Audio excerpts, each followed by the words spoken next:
Hello and welcome back to Khel now TV. स्वागत है आप सबका एक स्पेशल इंटरव्यू में।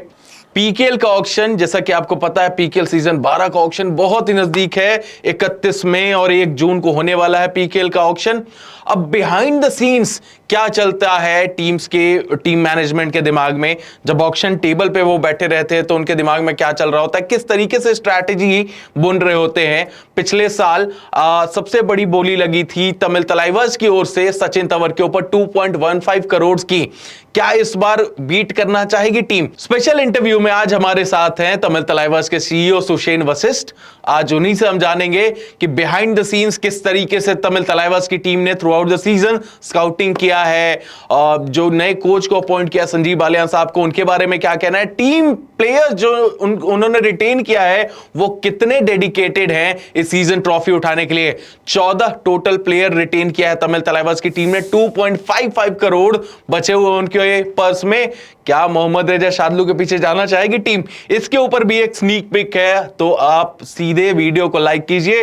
हम आपको लेके चलते हैं सीधे इंटरव्यू की तरफ। So hi sir, first question to you कि पिछले साल हमने देखा ऑक्शन में कि आप सबसे बड़ी बिडिंग किए थे सचिन तंवर पे, सबसे एक्सपेंसिव प्लेयर बनाया था उनको पीकेएल 11 के ऑक्शन में। इस बार ऑक्शन में जाते समय क्या स्ट्रैटेजी है टीम की?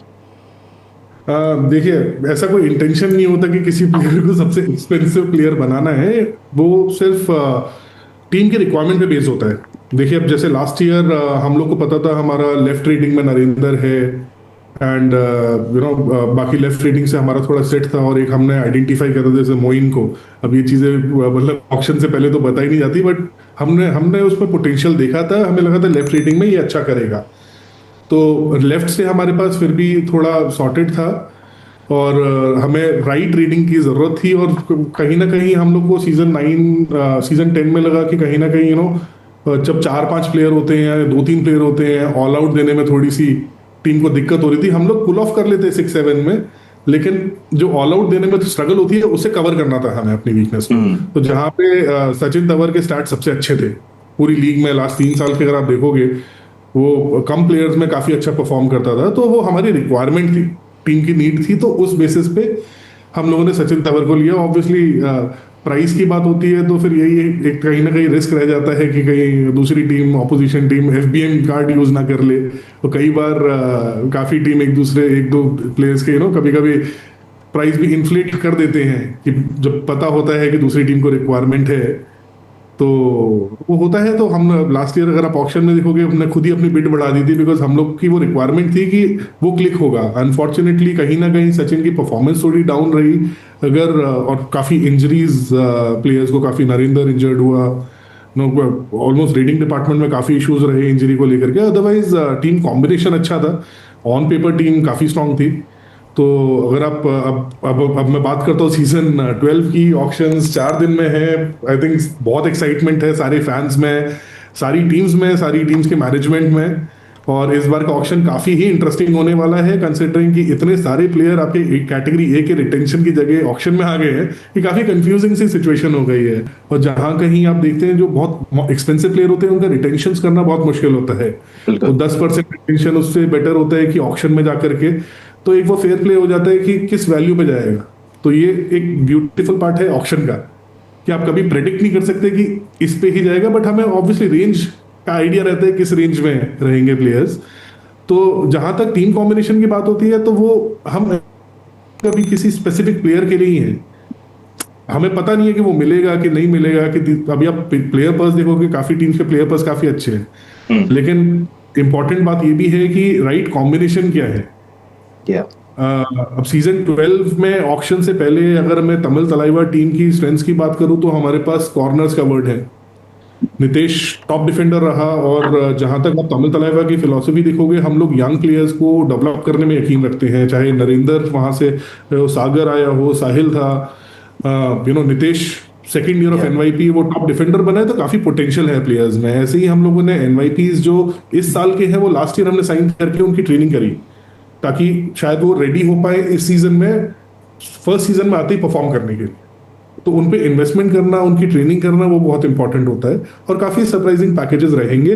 कॉर्नर्स हमारे सेट हैं। लेफ्ट रीडिंग में मोइन ने अपने आप को लास्ट ईयर प्रूव करा और नरेंद्र भी है हमारे पास। तो लेफ्ट रीडिंग सेट है। राइट रीडिंग में विशाल थोड़ा सा लास्ट ईयर अनफॉर्चुनेट था उसकी इंजरी को लेकर के, बट उसमें बहुत पोटेंशियल है। वो मैचेस में दिखा भी, जिस तरह से उसने स्टार्ट करा, जिस तरह से खेला, मैचेस सिंगल हैंडेडली उसने निकाले भी हैं राइट रीडिंग से। फॉर्चुनेटली अभी अच्छा कर रहा है वो, फिट है, टीम ट्रेनिंग में है। तो अब जो हमारी, हम अब मैं ज्यादा उस पर नहीं बोलूंगा कि कौन कौन सी पोजीशंस एंड कौन कौन से प्लेयर्स, बट हमें सिर्फ वही चीजें कवर अप करनी है। हमारे पास 14 प्लेयर ऑलरेडी स्क्वाड में है। तो एक एक एक कॉम्बिनेशन सेट है, ठीक है। उसके बाद उसे फर्दर स्ट्रेंथन कैसे करना है, हम उस पर काम करें। और इस बार तो काफी ऑप्शंस अवेलेबल हैं, तो देखते हैं। हमारा plan A, plan B, plan C, plan D सब रेडी है। अच्छा सर, लास्ट ईयर जैसे ऑक्शन में जब आप गए वहां पे आपने बताया पूरा सीजन आपने देखा ऑक्शन के बाद कैसा गया कैसे, तो हर सीजन के बाद जब नया ऑक्शन होता है तो पिछले सीजन से कुछ मतलब ऐसा कुछ टेक अवे होता है ऑक्शन से कि ये गलतियां नहीं करनी है जो हमने पिछले बार ऑक्शन में की थी? बिल्कुल होता है। मैं उसका एग्जांपल, बेस्ट एग्जांपल आपको दूंगा सीजन 10 का, कि हमारे पास फर्स्ट वैल्यू थी। आशु मलिक के सीजन 9 में स्टैट्स काफी इंप्रेसिव नहीं थे, लेकिन वो कहीं हमारे प्लान में फिट हो रहा था। लेकिन हमारे पास राइट रीडिंग के लिए भी हमने रीडर्स ले लिए थे, एंड हमने सोचा था आशु मलिक पे बिड करेंगे, एंड हम ऑल आउट गए। 96 लाख तक हमें ही आशु मलिक, एफबीएम कहीं ना कहीं दबंग दिल्ली ने उठा लिया। और वो इतना अच्छा क्लिक हुआ आशु मलिक उस सीजन दबंग दिल्ली के लिए, कि वो एक लेसन बना हमारे लिए कि शायद हम 20 लाख 30 लाख और इन्फ्लेट कर देते तो हमें मिल जाता, और सीजन बिल्कुल अलग ही हो सकता था हमारे लिए। तो और ओवरऑल अगर आप देखोगे, कहीं ना कहीं हम जब स्टैटिस्टिक्स देखते हैं तमिल तलाइवा के, हम डिफेंसिवली काफी स्ट्रांग टीम है। इनफैक्ट सीजन 10 में भी, लास्ट सीजन भी, अगर आप लीग फेज तक देखोगे तो हम सेकंड बेस्ट डिफेंसिव टीम है। तो कहीं ना कहीं अगर डेटा एनालिसिस करते हैं हम लोग, तो देखते हैं कहीं ना कहीं मतलब शायद सही टाइम पे पॉइंट या रेटिंग में कहीं ना कहीं पे वीकनेस रही, तो उसे एम्पावर करना जरूरी है।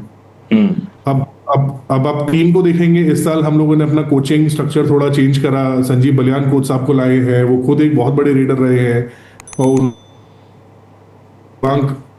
सॉरी, अर्जुन देशवाल को जैसे उन्होंने नर्चर करा है और रीडिंग पे काम करा है, तो एक वो टारगेट लेके चल रहे हैं हम लोग की, ठीक है। और वहीं पे सुरेश जी जो कोच है, वो डिफेंडिंग कोच है, वो कवर पोजीशन पे खेलते हैं। तो एक वो ट्रेनिंग मॉड्यूल में भी हम लोग को उस पर फोकस करके इन प्लेयर्स से मैक्सिमम आउटपुट निकालना जरूरी है। उनको उनको ढंग से, मतलब उनकी ट्रेनिंग और उनको मैच में कैसे यूज करना है। तो हमने ये रिस्पॉन्सिबिलिटी कोचेस को दी है, जो हमारी जो टारगेट थे उनको फुलफिल करते हैं, चाहे वो रीडिंग हो, चाहे वो डिफेंसिव यूनिट हो। एक बड़ा क्वेश्चन, आपने जैसे मेंशन किया कि संजीव बालियान साहब को लाए हैं। पिछले साल से हमने एक ट्रेंड शुरू होते देखा है और वो मतलब चला आ रहा है 2-3 सीजन से, कि जो कोचेज हैं वो न्यू जनरेशन वाले कोचेज हैं, उनका डिफरेंट स्टाइल है प्ले का। जैसे मनप्रीत कोच साहब को ले ले, कुछ साल पहले खेला भी उन्होंने। पिछले सीजन अगर आप देखेंगे तो बहुत पुराने कोचेज में जय उदया कुमार थे आप ही के पास, और साथ में राम मेहर सिंह, संजीव बालियान, तीनों को आपको दिखा कि परफॉर्मेंस उतना आ नहीं पाया उनकी तरफ से, टीम में उतना बेहतर करा नहीं पाए। तो आपको नहीं लगता कोई आप शायद नए कोच की तरफ जा सकते थे? संजीव बालियान साहब को वापस लाने का कैसे आपने सोचा? क्योंकि he is also the one of the most successful coaches in PKL history, but क्या प्लानिंग थी इसके बिहाइंड? तो जैसा आपने वही कहा ना, he is been successful coach. वो 2 टाइम ट्रॉफी उठा चुके हैं, और प्लेऑफ्स में बार बार टीम को लेके गए हैं, जिस भी टीम के साथ रहे। देखिए, मैं आपसे बिल्कुल एग्री करता हूँ। एक नया कोचिंग, देखिए कबड्डी इवॉल्व हो रहा है टाइम के साथ। अब आप नए नए स्किल्स देख रहे हैं। आप डिफेंडर को देखेंगे, लो चेन मारने लग गए हैं, हाई चेन, लो चेन। तो डिफेंस आपका जो है, वो जो रीडिंग में अगर आप देवांग को देखेंगे, लास्ट ईयर देवांग की परफॉर्मेंस नहीं थी, और लास्ट ईयर एकदम से ही बिकम 300 पॉइंट रीडर, ठीक है। तो एक ना surprise factor, x factor players में लाना बहुत ही जरूरी है, क्योंकि गेम जितनी पेस से इवॉल्व हो रहा है, उस हिसाब से प्लेयर्स को भी इवॉल्व होना है। लेकिन जहां पे आपने बोला कि एक नई फिलॉसफी, एक नए कोच की और एक पुराने, मैं मानता हूं कि कहीं ना कहीं एक वो बैलेंस चाहिए। स्किल और स्किल डेवलपमेंट वो आपको एक्सपीरियंस से ही होगा। काफी नए कोचेस भी हैं, एक प्लेइंग स्ट्रैटेजी अलग होती है मैट पे, और एक स्किल डेवलपमेंट और उसको स्मार्टनेस की। मेरे 15 साल अगर खेला है और उसको पता है कि किस सिचुएशन में कैसे निकालना है, और वो एक प्लेयर्स को वो कॉन्फिडेंस देना कि प्लेयर्स उस कोच को, मतलब गुरु, कबड्डी में देखा जाता है कि प्लेयर्स कोच को गुरु मानते हैं। ठीक है, जो आई वुड से जो पिछली जनरेशन वाले कोचेस हैं, जैसे मतलब ये स्टार प्लेयर रह चुके हैं। संजीव बलियान की बात करूं मैं तो वो स्टार रेडर रह चुके हैं इंडिया के लिए। कहीं ना कहीं एक वो गाइडेंस, वो चीज आती है। और जैसा हम लोग बिलीव करते हैं, ठीक है, नए कोचेस को भी डेवलप करना, लेकिन वो थोड़ा टाइम लगता है। आई थिंक हमारी सिचुएशन अभी ऐसी है कि we want to win the trophy, we are aiming for trophy. तो उसमें हम लोग को दो एस्पेक्ट बहुत इंपॉर्टेंट है, coaching style, playing style, second is आपका combination, right combination of players. ऐसा नहीं है कि सिर्फ बड़े नाम के प्लेयर ही परफॉर्म कर सकते हैं, ये इंडिविजुअल गेम नहीं है, ये टीम स्पोर्ट है। एक कॉम्बिनेशन करेक्ट क्लिक होना बहुत ही जरूरी है। तो हमारा फोकस पूरा उस पे है, जहां पे संजीव बलियान एक अच्छा एक्सपीरियंस लेके आते हैं टीम में, वहीं पे सुरेश कोच भी एक डिफेंसिव एक्सपीरियंस लेके आते हैं। तो आई थिंक वो काफी वैल्यू एड ऑन करेगी टीम में इस सीजन में। ऑक्शन के रिलेटेड मैं पूछना चाहता हूँ कि मतलब संजीव बालियान कोच साहब और डी सुरेश कुमार को आपने अभी रिसेंट में अनाउंस किया, शायद बातें आपकी पहले से हो गई होगी, लेकिन स्काउटिंग प्रोसेस जो आपने पूरे ऑल ओवर द सीजन किया होगा जब से पीकेएल खत्म हुआ है, तो उसके बेसिस पे आप ऑक्शन में कैसे देख रहे हो कि संजीव बालियान कोच साहब और डी सुरेश कुमार कैसे जो आपने प्लेयर स्काउट किए होंगे उन्हीं के साथ जाएंगे, या उन्होंने भी किसी प्लेयर के बारे में सुना होगा उनके साथ आप जाना चाहेंगे ऑक्शन में? देखिए, हमने अनाउंसमेंट तो बहुत बाद में करी है, लेकिन साइन हमने बलियान साहब को पहले ही कर लिया था जब लास्ट ईयर लीग खत्म हुई थी। और इनफैक्ट जब उनका डिपार्चर अनाउंस हुआ था तब साइन हो चुके थे बिल्कुल। ठीक है, तो काफी चीजें हम भी इंतजार करते हैं। और जो आपने स्काउटिंग का प्रोसेस बोला, ये हमारा ईयर राउंड कंटिन्यूस है। ठीक है, हमारे पास एनालिस्ट एंड स्काउटिंग टीम है। हम डिफरेंट टूर्नामेंट्स तमिलनाडु में हो रहे हैं, हरियाणा में हो रहे हैं, मॉनिटर करते हैं। हमारी टीम भी देखती है, कोचेस भी जाते हैं देखने के लिए। ठीक है, और एक जॉइंट कॉल ली जाती है। ऐसा नहीं है सिर्फ कोचेस का ही टेक है, एनालिस्ट डेटा आपका, सिर्फ डेटा भी आपके प्लेयर परफॉर्मेंस नहीं दे सकता। और एक मतलब सिचुएशनल बहुत होता है कबड्डी में कि राइट टाइम पे पॉइंट लाना ज्यादा इंपॉर्टेंट है, इंस्टेड ऑफ हाई फाई मार रहा हूँ कि मैं सुपर 10 मार रहा हूँ। इंपॉर्टेंट ये है जो 2 पॉइंट लाकर भी मैच जिता जाए, वो प्लेयर की वैल्यू मेरे हिसाब से ज्यादा है। तो हम लोग को इतना मतलब इन डेप्थ देखने पड़ते हैं। इनफैक्ट हमारी टीम में तो इनफैक्ट मैं भी काफी जाता हूँ कि तमिलनाडु में तिरुचि, सेलम, हर जगह लोकल टूर्नामेंट्स हो रहे हैं। हम लोग देखते हैं, जितने ट्रायलिस्ट होते हैं या फिर जितने हमने प्लेयर आइडेंटिफाई करे होते हैं, हम लोग कभी ट्रायल कैंप्स नहीं रखते कि हमने 1 दिन का 3 दिन का कैंप रखा, 400 प्लेयर आए, उसमें से शॉर्टलिस्ट कर लिया। हम इन टूर्नामेंट्स में से देख करके उस प्लेयर को हम अडॉप्ट करते हैं कि तू हमारे साथ में, हमारी टीम के साथ में ट्रेनिंग करिए, आप हमारे विल इन्वेस्ट ऑन यू, और आप टूर्नामेंट खेलो। फिर उसके बाद वो फिल्ट्रेशन प्रोसेस होता है, उसके बाद जाकर के हम एनवाईपी साइन करते हैं। कभी कभी हड़बड़ी में हमें भी करने पड़ जाते हैं, अगर वो प्लेयर टूर्नामेंट में काफी अच्छा कर लेता है और काफी बाकी टीमों के टीम्स के नजर में आ जाता है, तो कभी कभी हमें भी साइन करना पड़ जाता है हड़बड़ी में। हम लोग अपना मतलब एक प्रोसेस हमने अपना क्लियर रखा हुआ है। तो जैसे मैंने आपको बताया कि इस साल के एनवाईपी हमने लास्ट ईयर साइन करके, जब हमारा सीजन शुरू हुआ था उनमें से 2 एनवाईपी तो टीम के साथ ही ट्रेनिंग कर रहे थे ड्यूरिंग द सीजन। तो वो एक एक्सपीरियंस गेन करते हैं, क्योंकि देखिए एक यंगस्टर 18 साल का प्लेयर सीधे पीकेएल पे आकर के पहली सीजन में परफॉर्म करना बहुत ही रेयर है।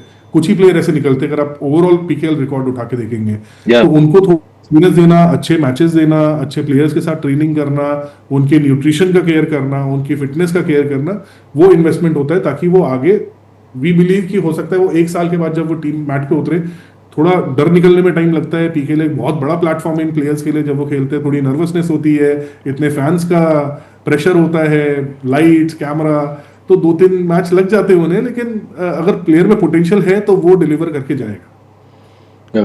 तो एक जो टीम कॉम्बिनेशन जो होता है वो जॉइंट कॉल होती है बिटवीन कोचेस, एनालिस्ट, मैनेजमेंट, तो सबकी एक जॉइंट कॉल होती है। उसके बाद ही हम प्लेयर्स को रिटेन करते हैं या फिर आगे खेले, जहां हम फ्यूचर प्लान देखते हैं प्लेयर्स के साथ। उसमें भी काफी क्राइटेरियाज होते हैं। हम सिर्फ ये नहीं देखते कि मतलब प्लेयर का इंडिविजुअल परफॉर्मेंस कैसा है, बट एज ए कॉम्बिनेशन कैसा है, टीम के साथ कैसा है, या प्रेशर कैसे हैंडल कर पाता है।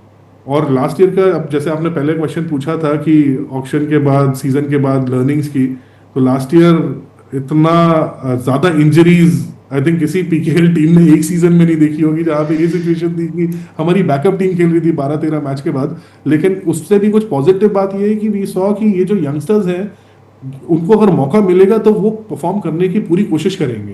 तो एक वो एटीट्यूड, तो ये सारे क्राइटेरियाज को देखते हुए हम आगे बढ़ते हैं। These are the learnings, and ये चीजों को हमें इंप्लीमेंट करना बहुत जरूरी है। या तो ये ओवरऑल हमारे पास 14 प्लेयर्स हैं, बाकी बेस कॉम्बिनेशन सेट है हमारा। अब उसे स्ट्रेंथनिंग के लिए जो है वो हम ऑक्शन में पूरा करेंगे। 4 नई टीमें बाद में ऐड हुई थी, बट अब तक ट्रॉफी सिर्फ एक ने जीती है पिछले सीजन हरियाणा स्टीलर्स से, तो उन्होंने एज अ पाथवे सेट कर दिया आपके लिए। तो आपकी क्या उम्मीदें हैं पीकेएल सीजन 12 से? किस तरीके से आप देख रहे हो कि इस बार ट्रॉफी उठाना है? इस बार किस तरीके से टीम को आगे लेके जाना है? 12 टीम से अगर आप ये क्वेश्चन पूछोगे, बोलेंगे ट्रॉफी उठानी है, और हम मतलब ये थोड़ा सा हमारे लिए इमोशनल चीज होगी। अब तो ट्रॉफी उठानी उठानी है। मतलब देखिए, एक एक परफेक्ट टीम बनाने के लिए ऐसा नहीं है एक ही सीजन में बन पाए। जैसे वही है, प्लेयर पर्स आपका लिमिटेड है। ऐसा नहीं है आप सारे के सारे ऑप्शन से प्लेयर खरीद लो, आशु मलिक, देवांग, ठीक है, नवीन, और मतलब जितने प्लेयर आपके आ रहे हैं, पवन शेरावत, शार्दुल, उनको लेके भी टीम बना सकते हैं। लेकिन आपके लिमिटेड ऑप्शन है, तो एक कॉम्बिनेशन बनाना और उस फर्स्ट वैल्यू में मैनेज करना होता है हम लोग को। तो एक ये इन्वेस्टमेंट है जो 2-3 साल, आप पुनेरी पल्टन का देखेंगे कितने उन्होंने यंगस्टर्स को लेकर के ट्रॉफी जीती है। जैसे हरियाणा स्टीलर्स ने भी यंगस्टर्स को लेकर ट्रॉफी जीती है। तो उसमें 2 साल 3 साल का टाइम लगता है उन प्लेयर्स को डेवलप करने में। तो कहीं ना कहीं मेरे को लगता है कि वो उतनी मेच्योरिटी उन प्लेयर्स में आ गई है। इसी वजह से वो रिटेंशन भी जरूरी है कि अगर हमें पोटेंशियल दिख रहा है कि वो 2 साल टीम के साथ प्लेयर रहा है, और उसका ओवरऑल आउटपुट कैसा है, वो उसका लर्निंग प्रोसेस कैसा है, उसका प्रेशर हैंडलिंग कैसा है, कि वो फर्दर स्किल डेवलपमेंट में है, कि प्रूव कर सकते हैं अपने आप को, तो ही deserve a place in the team. Simple as that. Vishal भी यंगस्टर था, और मतलब लास्ट ईयर अनफॉर्चुनेट था उसकी बार बार मैच पे जाकर के इंजरी होना, छोटी छोटी इंजरी और मैचेस मिस करना। अगर विशाल भी अगर अगर होता तो आई थिंक प्लेऑफ्स तो जा सकते थे हम लोग आराम से। तो कहीं ना कहीं वो सिचुएशन आ गई थी कि इंजरीज के ऑप्शन ही नहीं बाकी रह गए थे हमारे पास। तो हम वो सिचुएशन रिपीट नहीं करना चाहते इस साल। तो इनफैक्ट जितने रिटेन प्लेयर्स हैं, सबको टारगेट हम लोगों ने दे रखा है कि बॉस अपनी फिटनेस मेंटेन करना ऑफ सीजन आपकी जिम्मेदारी है। उनको मंथली टारगेट्स दे रखे हैं हम लोगों ने, एंड अपडेट्स लेते रह रहे हैं उनसे कि वेट मेंटेन करना, फिटनेस, वो कोर है। बाकी तो प्री सीजन में आप टीम जब खेलते हैं, ट्रेनिंग करते हैं, तो बाकी चीजें फिक्स हो सकती हैं, बट साल भर फिटनेस प्लेयर्स का मेंटेन करना बहुत जरूरी है। अच्छा, एक मेजर प्लेयर है ऑक्शन में जिनके पीछे मेरे हिसाब से सारी टीमें जाना तो चाहती हैं, पर्स रोक लेता है अब कुछ टीमों का। ऑब्वियसली मोहम्मद रेजा शादलू, आपके पर्स में अराउंड 2.5 करोड़ बचे हुए हैं। 2.55 या 2.55, तो क्या प्लानिंग है मोहम्मद 10,000 50,000 रुपए भी बहुत होते हैं। वही मैं पूछ रहा हूँ कि अगर गलती से मान लीजिए कोई चमत्कार होता है, 1.5 करोड़ 2 करोड़ के आसपास मिल जाते हैं, तो मतलब तमिल तलाइवाज ओवरऑल जाना चाहेगी कि नहीं उनके पीछे? अगर देखिए, ऑक्शन से पहले तो ये मैं क्लियर तो करूंगा नहीं कि कौन से प्लेयर पे जाएंगे हम लोग, बट डेफिनेटली हम प्लेयर्स अफोर्ड कर सकते हैं।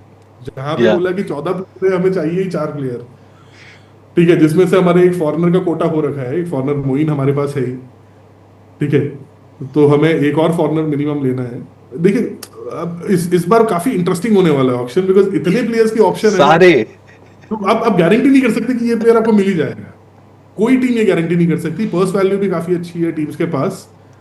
अब यही है कौन क्या कॉम्बिनेशन बनाता है, ये देखने वाली बात होगी। तो ऑक्शन में कई बार यही होता है, जितना आप प्रेडिक्ट करते हो कि जब आप रेंज डाल देते हो प्लेयर की, फिर वो जाना शुरू हो जाता है, फिर हम कैलकुलेशन शीट लेके बैठ जाते हैं कि भाई ये तो ऊपर चले गया, इस पे और जाए कि नहीं जाए।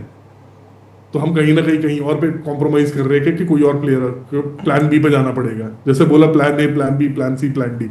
हर कोई चाहता है कि चादलों पे देखे जाएंगे क्या, हरियाणा के पास भी पैसे है, एसबीएम भी कर सकते हैं वो। तो सबको पता है, कोचेस को भी हम जानते हैं, दूसरी टीम के हर कोचेस की एक थिंकिंग प्रोसेस होता है, हर कोचेस का प्लेइंग स्टाइल होता है। तो काफी कोचेस भी प्रेफर करते हैं, बट ऐसा नहीं है। शार्दुल ही है, बाकी भी अगर आप देखोगे, अर्जुन देशवाल भी बाहर है, आशु मलिक है, देवांग बाहर है, टॉप रेडर। सिंगल हैंडेडली वो पटना पायरेट को लेके गया है देवांग। तो कहीं ना कहीं ऑप्शंस हैं। तो अब वही होगा रिक्वायरमेंट बेसिस पे कि किसको ये कॉम्बिनेशन चाहिए कि मेरे को लेफ्ट कॉर्नर भी मिल जाए, लेफ्ट रेडर भी मिल जाए। एंड एक सरप्राइज, शार्दुल का एक्स फैक्टर बहुत अच्छा है। मैं भी उसे बहुत लाइक करता हूँ पर्सनली। वो बहुत ही अनप्रेडिक्टेबल है, तो वो भी कहीं ना कहीं जरूरी होता है टीम में, ऐसे कैरेक्टर भी। बट ऑब्वियसली मैं ऑप्शन स्ट्रैटेजी तो डिस्क्लोज कर नहीं सकता। तो लेट्स, कुछ ही दिन बाकी है, सबको क्लियर होगा कौन सी टीम में कौन सा प्लेयर गया और क्या पेपर पे, ऑन पेपर टीम कैसी लग रही है। जस्ट लेट या जस्ट लेटिंग यू नो कि शायद मेरे हिसाब से 1.5 करोड़ के आसपास चले जाएंगे मोहम्मद रजा शार्दुल, तो शायद एफबीएम रिटेन नहीं कर सकती है नहीं, मेरे हिसाब से क्योंकि उनकी टीम पूरी नहीं होगी आई थिंक। हाँ, लेकिन 1.5 करोड़ पे जहां तक मेरे मेरा मेरा गेस है, तो शार्दुल मेरे हिसाब से 1.8 आराम 1.9 से के आसपास, हो आराम सकता से है आराम से। बिल्कुल। क्योंकि नहीं तो वो एपीएम ऑप्शन रह जाता है। या और टीम्स को आई थिंक वो पोजीशन चाहिए और ऐसा प्लेयर चाहिए, तो वो डेस्परेशन की वजह से कभी ना कभी हो जाता है कि अगर देखिए, वही बात हो गई ना, उनके कॉम्बिनेशन अगर सेट हो जाता है एक। फैंस के लिए सर मैं मैसेज पूछना चाहूँगा, आपके दोनों फ्रेंचाइजी शायद आप उधर भी मैनेज करते हो, शायद केरला ब्लास्टर्स। केरला ब्लास्टर्स। जी, तो सबसे बड़े फैन बेस इंडिया में उन्हीं के हैं। अगर आप मोहन बगान और उनको कंपेयर कर लो तो मतलब one of the biggest fan base. उसके साथ में तमिल तलाइवास, ट्रॉफी अब तक आई नहीं लेकिन सपोर्ट रोका नहीं है फैंस का। फैंस के लिए क्या मैसेज सीजन से पहले?